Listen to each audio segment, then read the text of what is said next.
Capital Investment Division will come to order Tuesday, April 9th. First item on the agenda is Mayor Carter.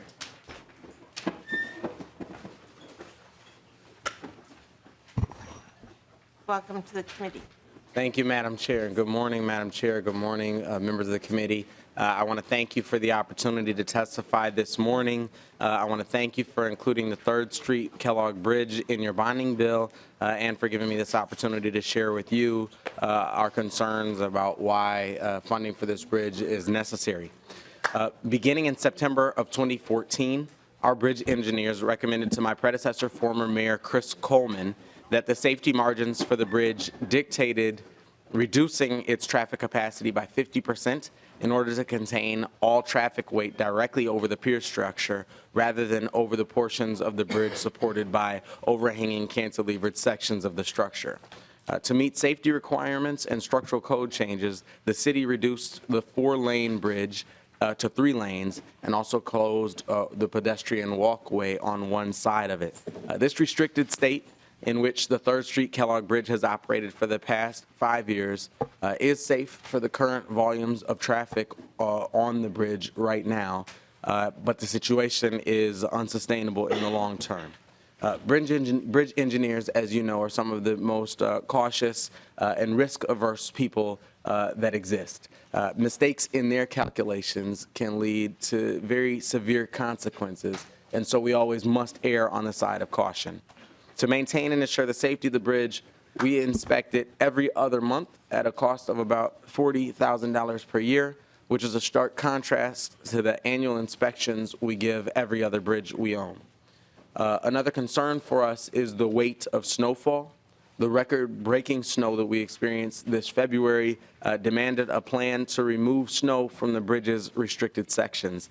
Obviously, we cannot send staff onto those sections, so heavy snow removal would require partially closing the bridge to bring in equipment that can reach over the barricades from the side and safely remove the snow.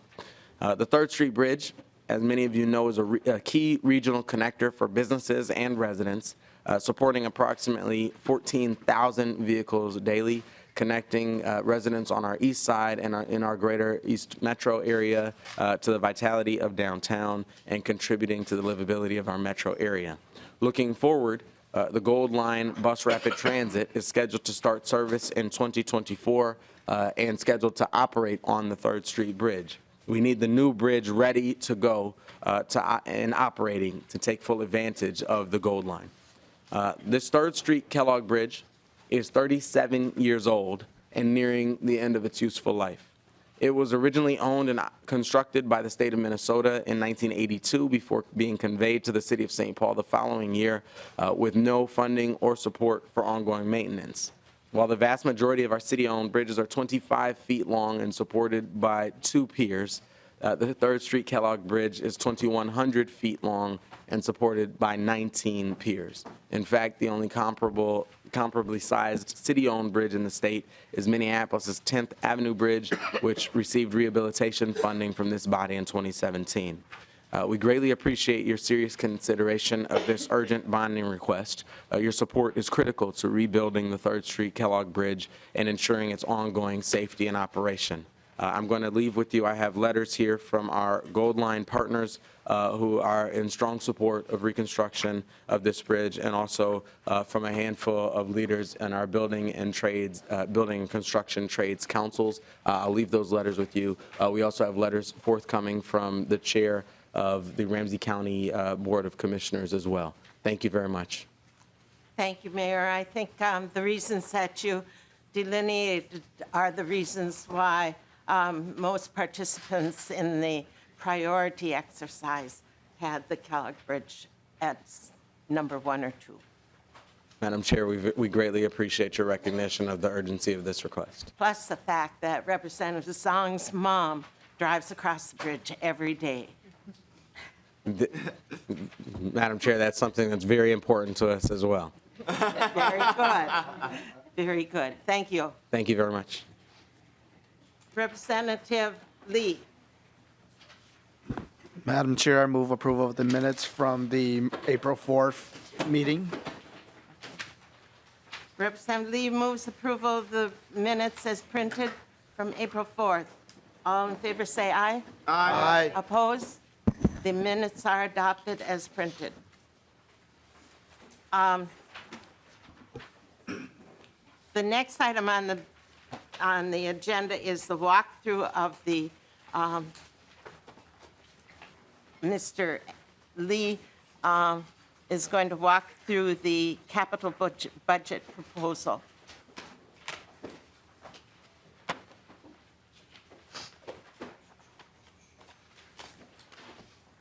Mr. Lee. Madam Chair and members, in your packets, there should be a portraits-oriented letter-size spreadsheet that looks like this. It's 10 pages long.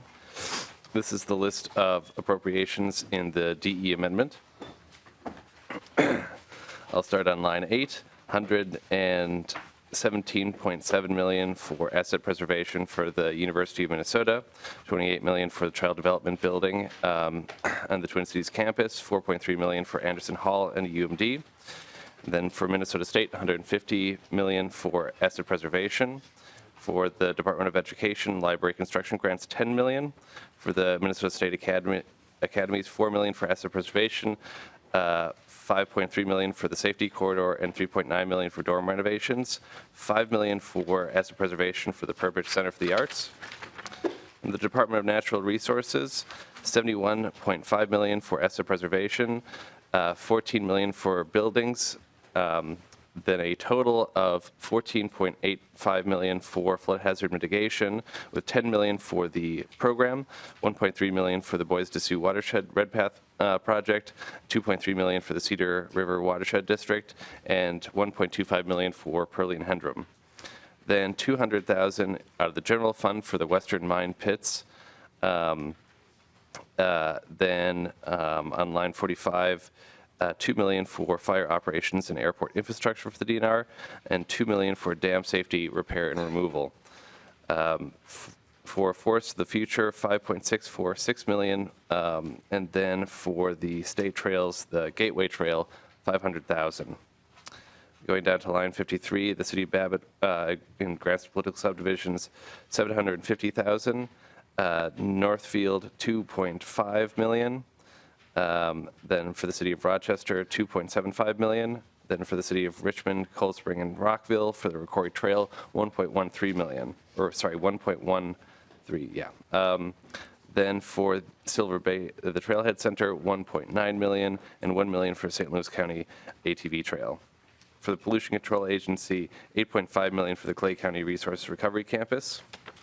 Then moving on to the Board of Water and Soil Resources, 10 million for local government roads wetland replacement program, 6.875 million for the City of Mankato water quality mitigation. Then under the Department of Agriculture, a total of 19.901 million for the laboratory building improvements, of which 500,000 is from the general fund. Moving on to the zoo. 4 million for asset preservation and 21 million for the Revitalize the Zoo project. For the Department of Administration, 10 million for statewide CAPRA, 500,000 for state office building tunnel ADA compliance, 80,000 out of the general fund for the Capitol campus buildings long-term plan, and 1 million for public TV equipment grants out of the general fund. Moving on to the Amateur Sports Commission, 2.5 million for the National Sports Center, 500,000 for National Sports Center asset preservation, 5 million for Mighty Ducks grants, and 350,000 for in a grant to the City of South St. Paul for the Doug Wu Arena. For the Department of Military Affairs, 10.507 million for the Rosemont Army Repair and Restoration, 2,195,000 for the Fergus Falls Army Repair and Restoration. For the Department of Public Safety, 6.5 million for the Maple Grove Range, 20 million for the Martin County Justice Center, and 2.5 million for the City of Minneapolis for the Emergency Training Center. Moving on to page 5 for the Department of Transportation, 100 million for the local road program, 1.5 million for Anoka County East River Road, 728,000 for the City of Chanhassen Lyman Boulevard, $6 million for Douglas Drive in Golden Valley, $18 million for Maple Grove local road improvements around Trunk Highway 610, $794,000 for Oak Park Heights realignment, and $5 million for the City of Richfield for the 77th Street underpass, $15 million for Washington County for the interchange at Trunk Highway 36 and CASA 15, and then $100 million for the local bridge program. $48 million, in addition to that $100 million, is for the City of St. Paul, the 3rd Street Kellogg Bridge. $5 million is for the highway railroad grade crossing warning devices. $10 million for the Minnesota Rail Service Improvement Program. $10.7 million for the bike and pedestrian bridge in Minneapolis over 94. $14 million for port development assistance. $10 million for Safe Routes to School. $15 million for the passenger rail program, $25 million for passenger rail Northern Lights Express 3rd Main, $40 million for the facilities capital program, $52 million for the hazardous rail grade separation specific to project in Moorhead, $10 million for Trunk Highway 49 railroad grade separation in Anoka. And moving on to grants to political subdivisions, $1 million for the City of Hastings for the bike and pedestrian improvements around Trunk Highway 316, $1 million for the Couchiching County International Falls Airport, $2.5 million for the City of Northfield for a transit hub, $500,000 for the Ramsey County East Metro Rail Corridor, that's out of the general fund, $4,817,000 for the City of Red Wing for a grade separation project, $7 million for the Rochester International Airport, and $2.2 million for the City of Rochester's bike and pedestrian bridge. Moving on to the Metropolitan Council on page 6. $3.96 million for the Apple Valley Transit Station, $70 million for bus rapid transit lines, $10 million for inflow and infiltration grant, of which $2 million is a grant for the City of Newport, then $10 million for regional parks grants, $18 million for the Dakota County pedestrian and bike paths, $3.2 million for the City of Delwood for trails, $3 million for Minneapolis for the 26th Avenue North project, $3.1 million for Ramsey County for the Battle Creek Winter Recreation Project, $1.1 million for Ramsey County Lake Links Trail, $2 million for the Riverview Corridor for Ramsey County, $2 million for the Rushline Corridor for Ramsey County, $3 million for the City of St. Paul for the Great River Passage Center, $3.17 million for the West St. Paul lift stations, then $380,000 for the City of White Bear Lake Trails, $380,000 to the White Bear Township Trails. Department of Human Services, $18.288 million for the Minnesota Sex Offender Program, Phase 2, $5 million for the Greater Minnesota Child Care Grant Program from the General Fund, and then $5 million from GO Bonds. $4.5 million for the City of St. Louis Park for the Perspectives Family Center, $300,000 for the Otter Tail County facility debt payment, that's out of the general fund, $1.365 million for St. Louis County Regional Behavioral Health Center, and then $250,000 for the Washburn Center for Children, and that is also out of the general fund. Then from the Department of Veterans Affairs, $10 million for asset preservation, $400,000 for the Martin County Veterans Memorial.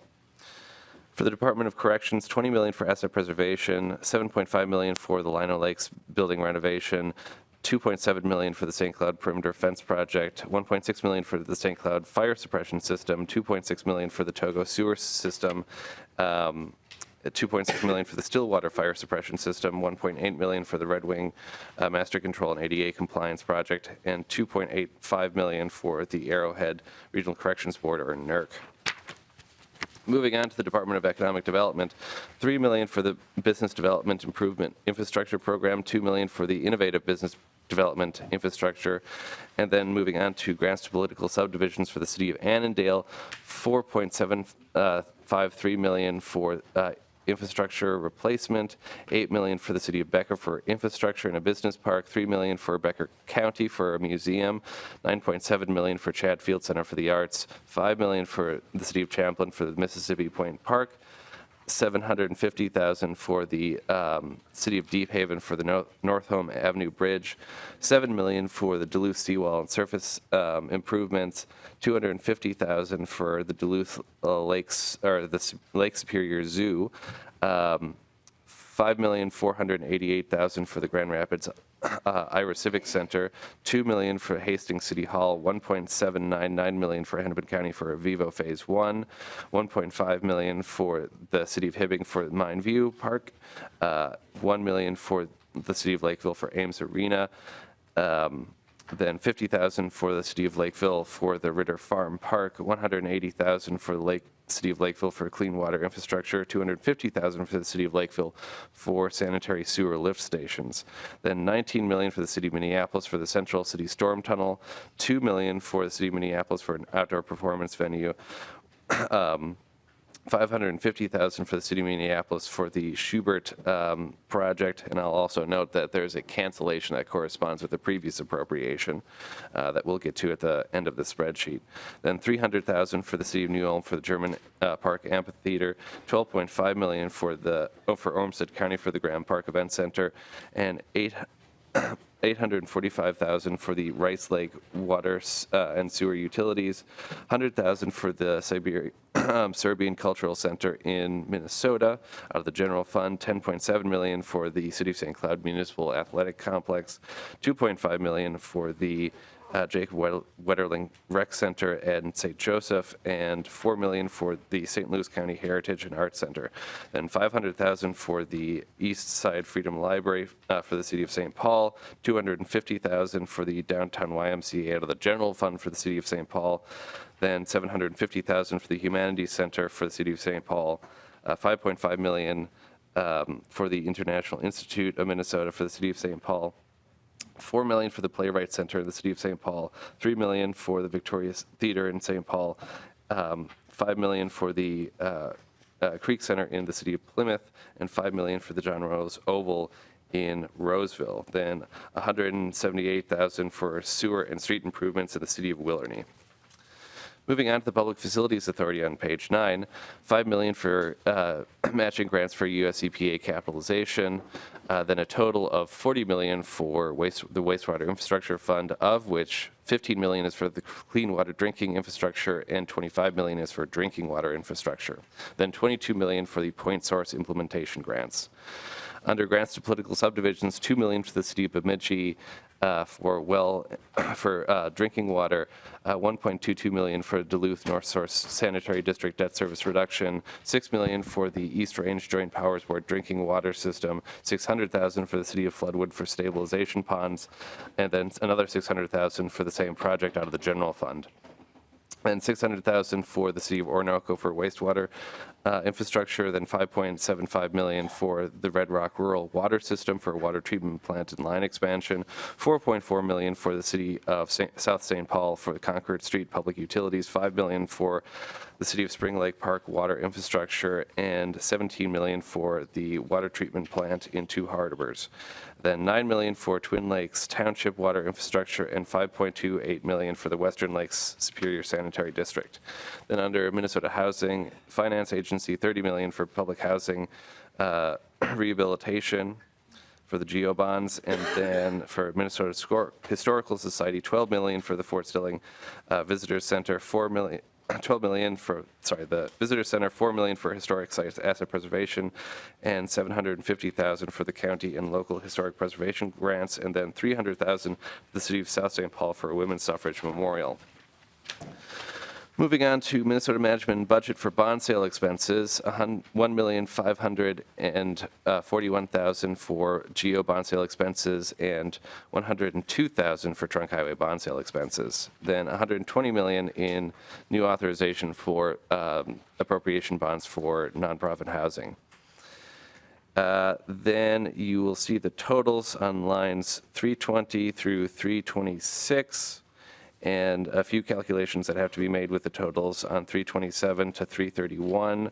The net GEO number is on the gross GEO number is on 327 at 1.500550 billion.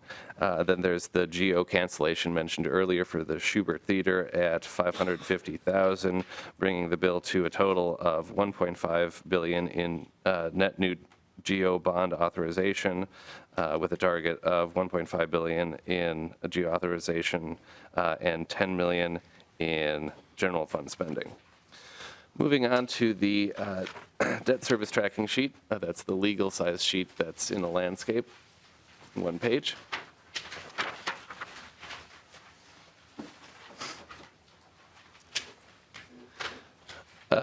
So the lines here that are bolded and italicized are changes, and the lines that are not are the base debt service appropriations or base budget.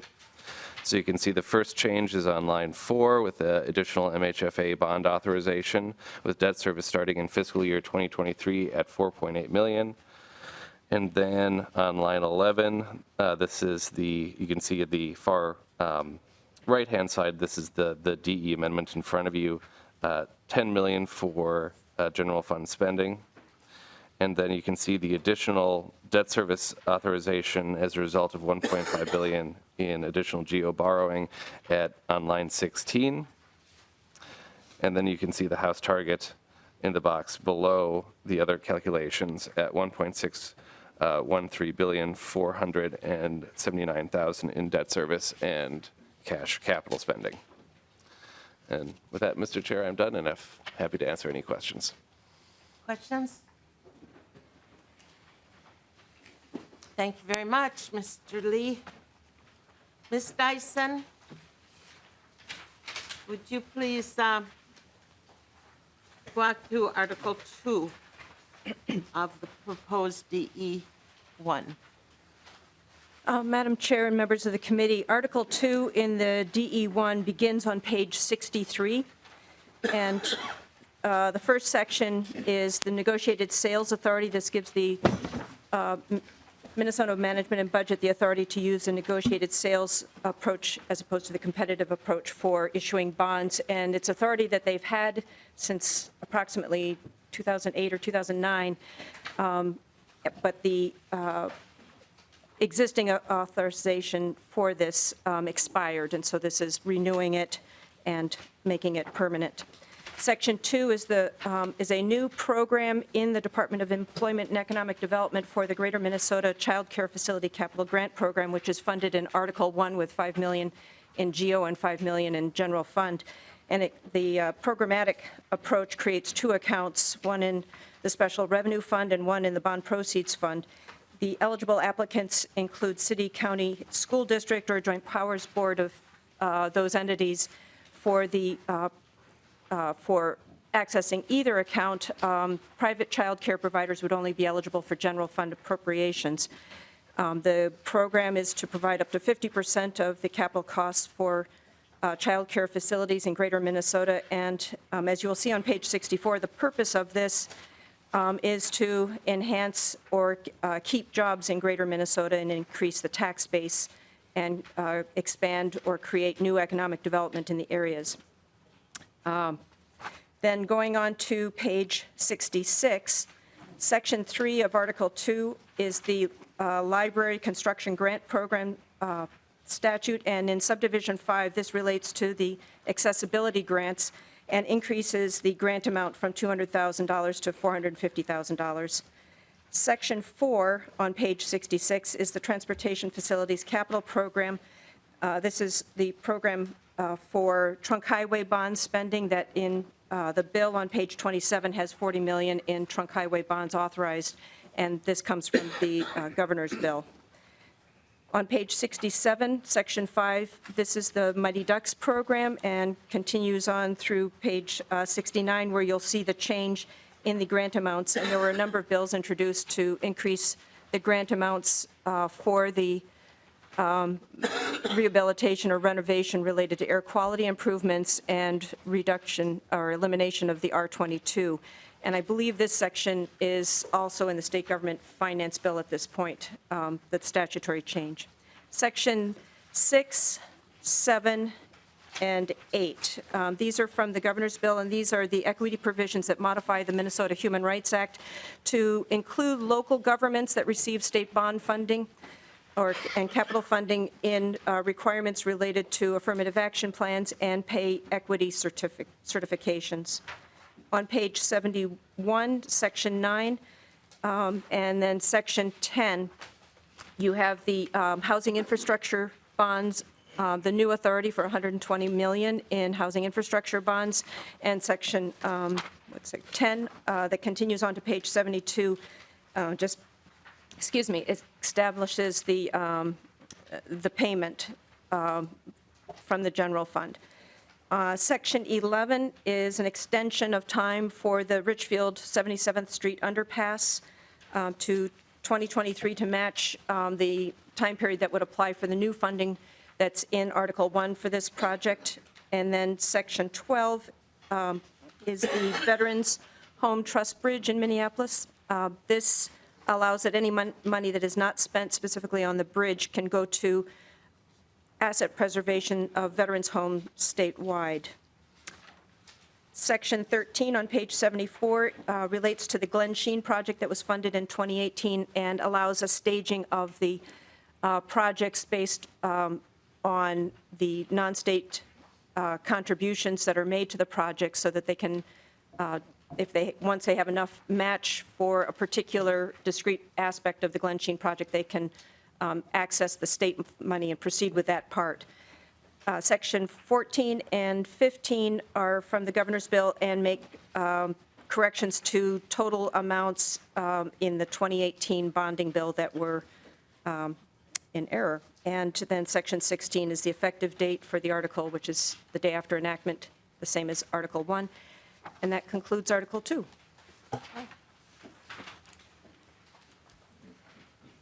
Are there any questions on Article 2? Any questions of Ms. Dyson? Representative Dean. Thank you, Madam Chair and Ms. Dyson. As Mr. Lee pointed out, there's the $550,000 Correct. of the Schubert Theater. Does that appear in Article 1? Because it seems like it might be more appropriate for it to be in Article 2. Ms. Dyson. Madam Chair, Representative Dean, it's all in Article 1. There's the new appropriation, and then there's the cancellation. So it has a net zero impact, but for accounting reasons, it's best to put it into Article 1 as a new appropriation and then an offset of the cancellation. Okay. Thank you, Madam Chair. Thank you, Ms. Dyson. Any other questions? Thank you, Ms. Dyson.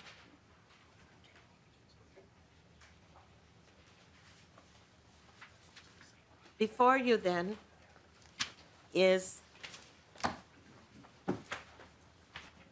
2529DE1 as a proposed amendment, as a proposal for you, and with the corresponding capital budget figures as Mr. Lee outlined. These are, two documents are not perfect. There can be corrections.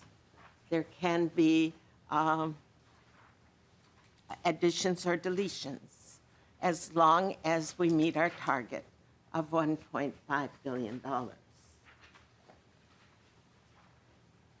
The announcement on the at the previous meeting was that we were going to have the walkthrough this morning, and we were going to take testimony from the public, and we can also have conversations. But I would like to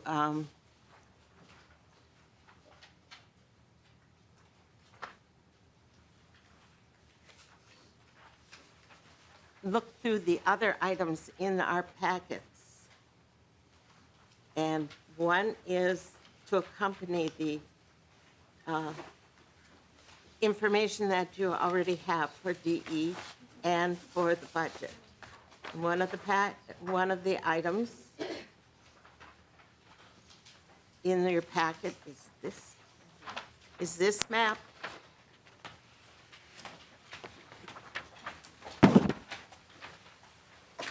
From the Department of Transportation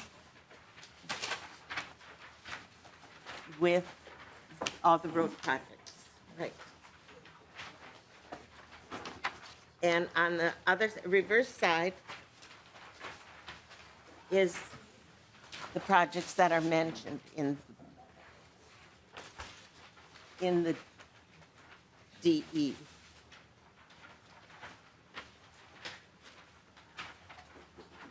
By their locations.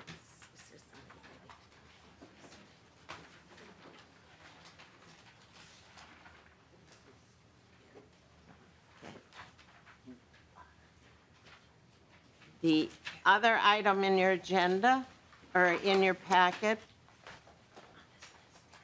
is the local bridge replacement program. And that is with the locations and the summary of the priorities for that DOT is sharing with us, and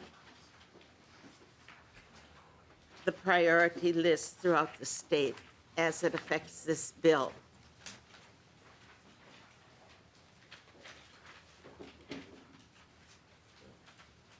And then the next item is the Minnesota State HEAPR list and projects and where they are located throughout the state.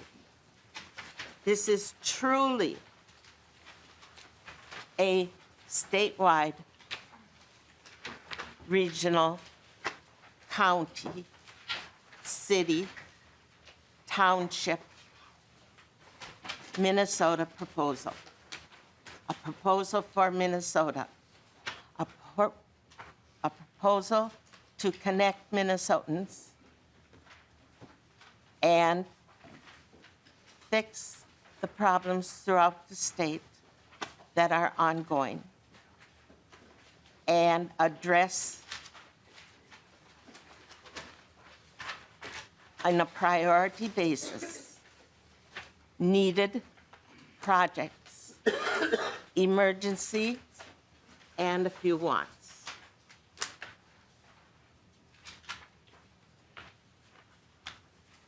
There's no area of the state where people live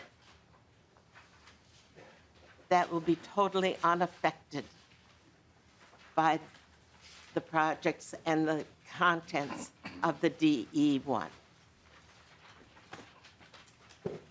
Some people will be affected a lot more than others. There are a lot of problems in some areas more than others.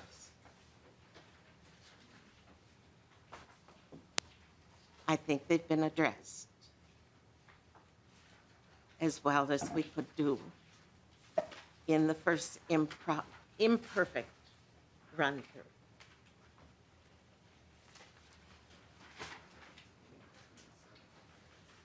There's also the University of Minnesota's HEAPR list in our packets.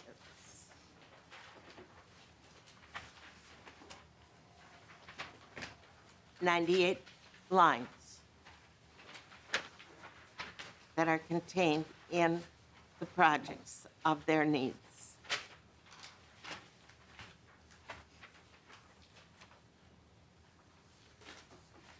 Individuals, Representative Jurgens. Thank you, Madam Chair. I have a question for Mr. Lee. He went through the general fund debt service spreadsheet, and I just want to make sure I'm looking at the correct numbers. Could you clarify for me, please, at $1.5 billion in borrowing, what is the annual debt service just on that? Madam Chair and Representative Jurgens, on line 16 is the additional above base debt service that's required to service $1.5 billion in GO bonding. This is not specifically to $1.5 billion. There's a little bit of a variance because there is an assumed amount built into the base that the bold italicized numbers on line 16 represent an increase above base. So the 1.5 billion would be probably a little over. If you look on line 16 for the biennial total of 2020, 2021, 131 million, it would probably be slightly higher than that. But because there's already some level of borrowing assumed in the base, that nets out a little bit. So yeah, I would think that the neighborhood of 133 plus a couple million above base for the first biennium, and then for the second biennium, 225 million above base is that $150 million number. Again, since MMB already assumes in their bases that a $265 million bonding bill would be passed or enacted this year, and then $775 million next year. There's the debt service increase is not in isolation to one bill, but as part of a bunch of different bills, if that answers your question. Madam Chair, Mr. Lee, Representative Jurgens. so adding this to the total debt service, that would be line 18, and the new total then would be line 20, so ballpark $1.6 billion for 2021 and almost $1.8 billion in debt service for 22-23. Madam Chair, Representative Jurgens, that's correct. Line 18 shows the total GO debt, so the base GO debt is on line 15. The additional in this proposed DE amendment is on line 16. Then the total GO is on line 18, and then line 20 shows GO plus appropriation bonds. So the appropriation bonds total and cash spending is on line 13. And so with the GO and the appropriation bonds, that's 1.613 billion for this biennium and 1.782 billion for the next biennium. One- Okay, one- Representative Jurgens. One clarification, so that includes the appropriation bonds as well. Okay, thank you, Madam Chair. You're welcome. Representative Dean. Thank you, Madam Chair. And I'd like to ask, just because I'm now seeing the HEAPR request, the fine list for the University of Minnesota, and I see two large items, one for 15 million and one for 13.3 million, called capital renewal. Is there anyone that can really explain what that means? Because I thought HEAPR was for maintenance, repair, and things like that. Someone? From the university. Morning, Madam Chair. Good morning. J.D. Burton with Government Relations at the University of Minnesota. Representative, can you please repeat the two projects you referred to? Yes, Mr. Burton, I'm looking at the HEAPR list on the page 2 portion. It would be number 59 and number 67. 59 is the Food and Science and Nutrition building, and it's capital renewal. And then on line 67, it's mechanical engineering, it's capital renewal phase 3. Sure. Mr. Burton. Madam Chair, Representative, the categories of the project description are varied based off of the type of work that's actually going to be done. On a larger project like the two you identified here, there's a whole host of different things that are going to be occurring there, whether it's mechanical, whether it's roofing, whether it's other capacities. So we define capital renewal as sort of a broader description of a larger number of things that are going on that are eligible for HEAPR funds. Madam Chair. Madam Chair. Representative Dean. Thank you, Madam Chair, and this is more to the committee, maybe to staff. Didn't we just fund the renovation of the mechanical engineering building like within the last 5 or 6 years? That was pretty significant, and if I'm thinking of a different building, I apologize. Mr. Burton. Madam Chair, Representative, I'm going to have to go back to our files to determine exactly how we characterize mechanical engineering. There was a mechanical engineering project from several years ago that was HEAPR, but it was a beginning phase. A lot of these projects are multi-year phase projects because they're so large. But this afternoon or this evening, we'll have our facilities folks here, and we'll follow up with you on that specific question. Okay, thank you. Thank you, Madam Chair. Thank you, Mr. Burton. Okay. Representative Considine. Thank you, Madam Chair. Is the representative from Minnesota State System here? I'm looking and I don't see him. I think Brian, maybe they're coming at 5. I'll hold my question till then. Very Thank you. much. Ms. Connor, going back to Representative Jurgens' question,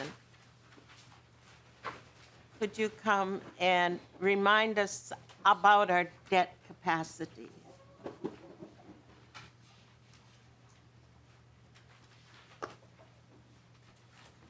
Good morning, Madam Chair, members of the committee. Liz Connor from Minnesota Management and Budget.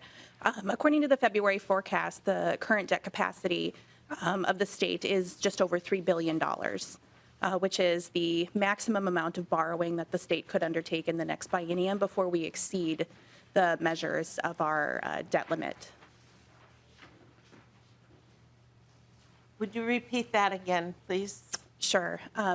The debt capacity limit of the state, according to the February 2019 forecast, is just over $3 billion, which essentially means that that is the most that the state could borrow in the next biennium before we exceed the limits in our debt capacity limits. $3 billion. Just over $3 billion. I believe it's 3.1. Thank you. Representative Torkelson. Well, thank you. To that point, Madam Chair, it's really a guideline, not a limit, I believe. Is that correct? Madam Chair, Representative Torkelson, that's correct. And how close have we ever gotten to our guidelines in the past? Ms. Connor. Madam Chair, Representative, I would have to go back and look to see how close we've been in the past.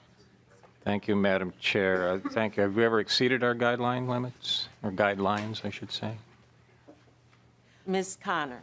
Madam Chair, Representative, not that I am aware of, but again, I would go back and check to see. And I can Madam get back Chair, to you thank on you. that I'd question. appreciate that if we could see just how close we've come.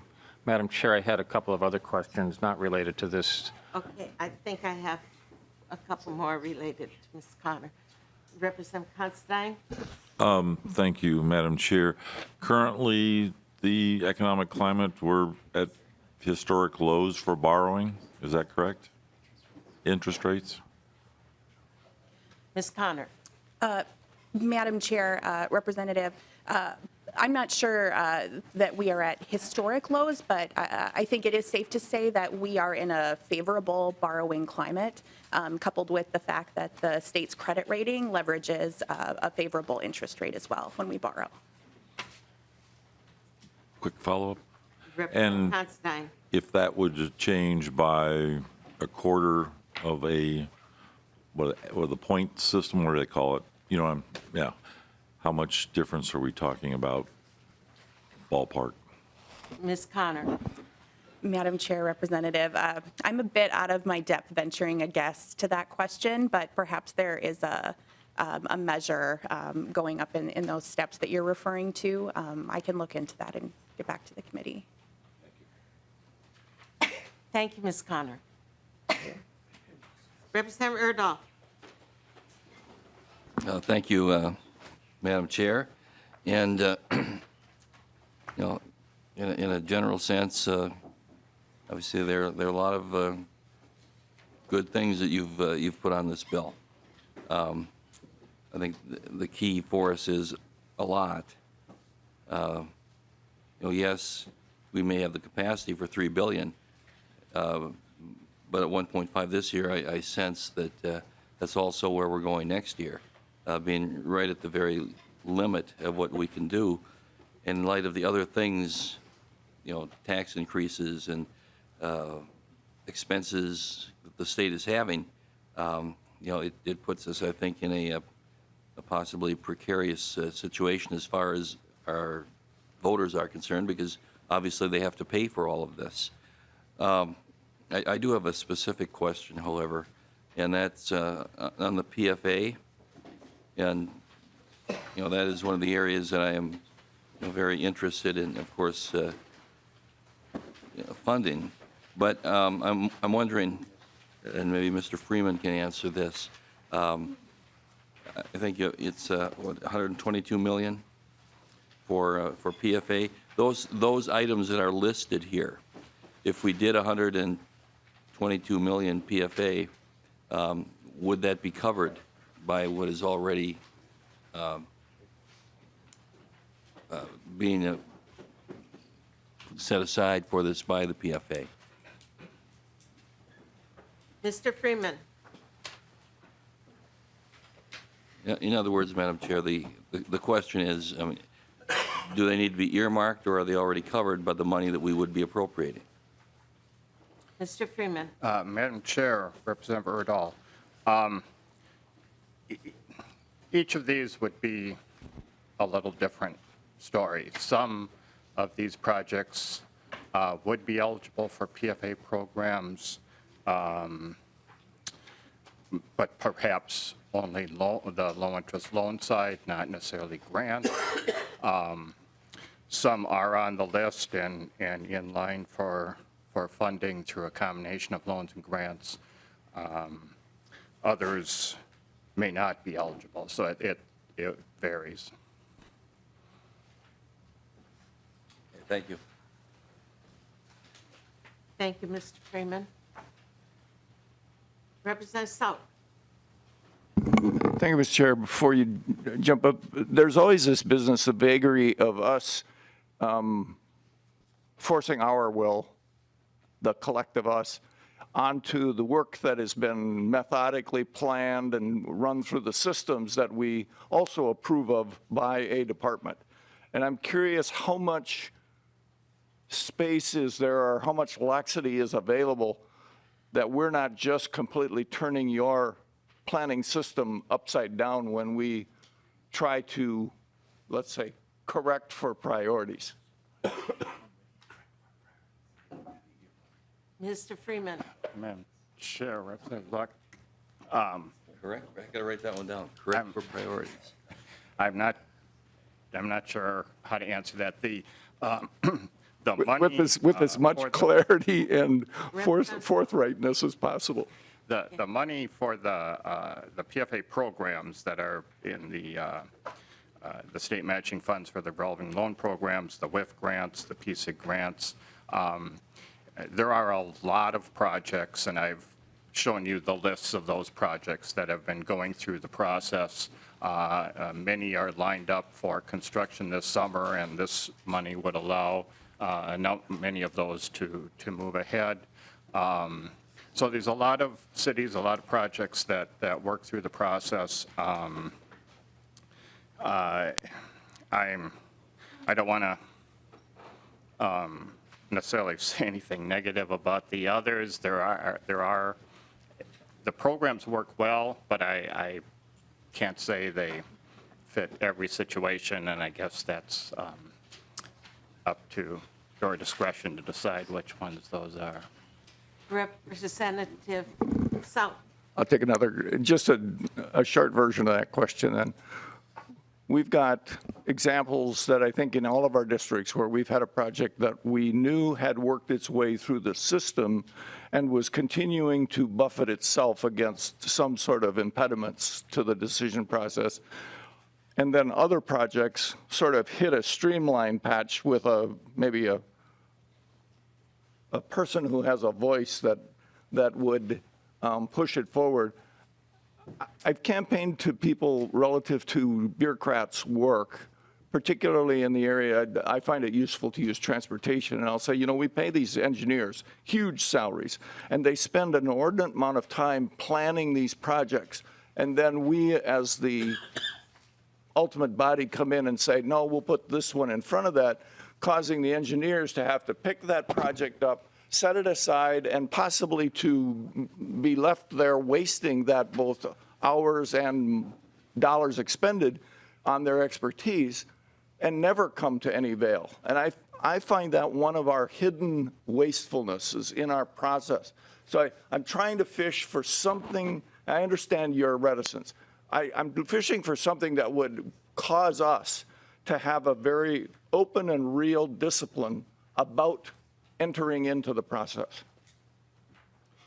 Madam Chair, Representative, look, what I can say is that the projects that are on the priority list and that go through the process, it can be a lengthy process, and typically it's lengthy because there's a lot of engineering work that has to happen, environmental review, city capital improvement planning that all has to line up. For cities to invest the time and the energy and go through that effort, a big part of it is confidence that there will be some predictable funding available for them when they have their project ready for construction. And that's something that we take very seriously and work hard to try to show cities that there is that predictability and guide them through that process. It can be disruptive to all of that when there are other projects that may bypass that process. So, I think the best way in the long term to meet the long-term infrastructure needs is to have a consistent and predictable process that cities can plan on. Thank you. Representative Dean. Thank you, Madam Chair, and this isn't related to PFA, so. Related to, wait. Representative Pearson's relating to this. Okay, I'll go after Representative Pearson. Thank you. So it would be maybe informative for us if we knew of the kind of the earmarked projects that are on here, what we would anticipate would get funded if we did use the competitive process that is determined. Is there a way you could get us a list that would inform us of that? Mr. Freeman. Madam Chair, Representative Pearson, yes, I can provide that information. Thanks so much. Thank you, Mr. Freeman. Representative Dean. Thank you, Madam Chair, and I'm just going through, these numbers, and a few things sort of stand out. When I look at Department of Transportation, we do $100 million to local road programs, but then there's an additional $47 million that go to local roads as well, as grants to local subdivisions. And when I team that or combine that with the local bridge program, which includes the bridge in St. Paul, and then add HEPR on top of that, in just those 4 areas, we're at almost 40% of what we put in this bill. So, I mean, if folks are thinking that, there may be a lot of projects, as Representative Erdahl say, but there's like 4 areas that eat up almost 40% of this particular proposal. But that's not my big question. My big question is I look at the, within DEED, the grants to political subdivisions, and I know that the governor didn't fund any of those, and we almost fund all of those, but we've left 2 out. And I'm curious why the City of Virginia Regional Public Safety Center, as well as the Fergus Falls Riverfront Corridor, didn't quite make it in, because we've got quite a bit of other things. And there's a part of me that's saying, if we're going to put them all in, then let's put them all in. But maybe, someone here might be able to talk about why these 2 specific projects didn't, to use a bad term, cut the mustard. Just curious, if we know.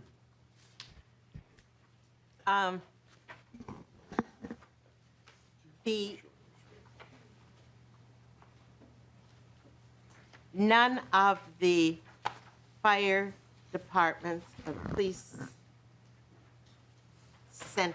training centers got in because there is no program at this particular time or no process for them to apply for what qualifies as the regional center.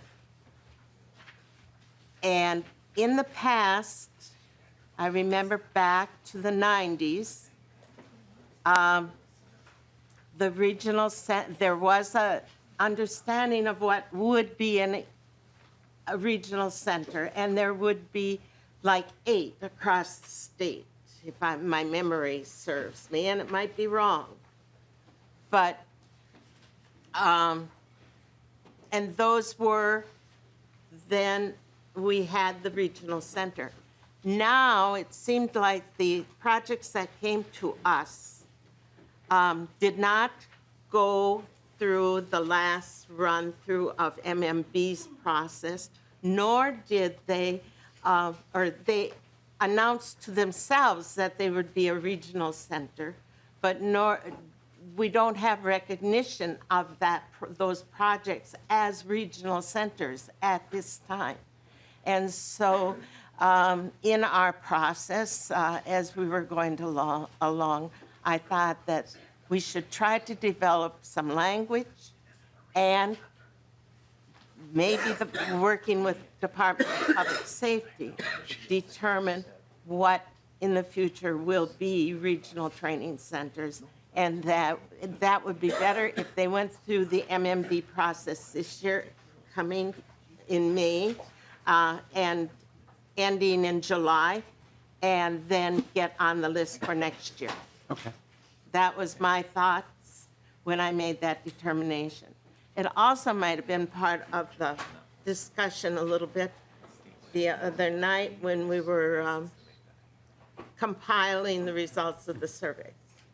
And that might have had a part to that. There was one more point I was going to make, but I can't remember it now, to answer your question. Well, Madam Chair, and I think of Representative Nornis's project, I believe the Fergus Falls Riverfront Corridor, which I think was around $1.5, $1.6 million. And I mean, you hit the mark exactly. $1.5 billion. I understand that, but I'm just sort of curious why that also may not have made it through the blender to show up on our spreadsheet. As I said, this is not a perfect document. Again, Madam Chair, just a couple walk observations. through, and then amendments to this bill are, or to this proposal, are due by tomorrow morning at 10 o'clock. Okay, thank you, Madam Chair. And it could very well be that there could be an author's amendment.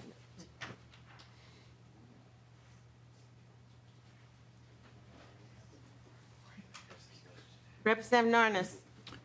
Thank you, Madam Chair. I've been quietly sitting here somewhat in shock because of the size of the bill.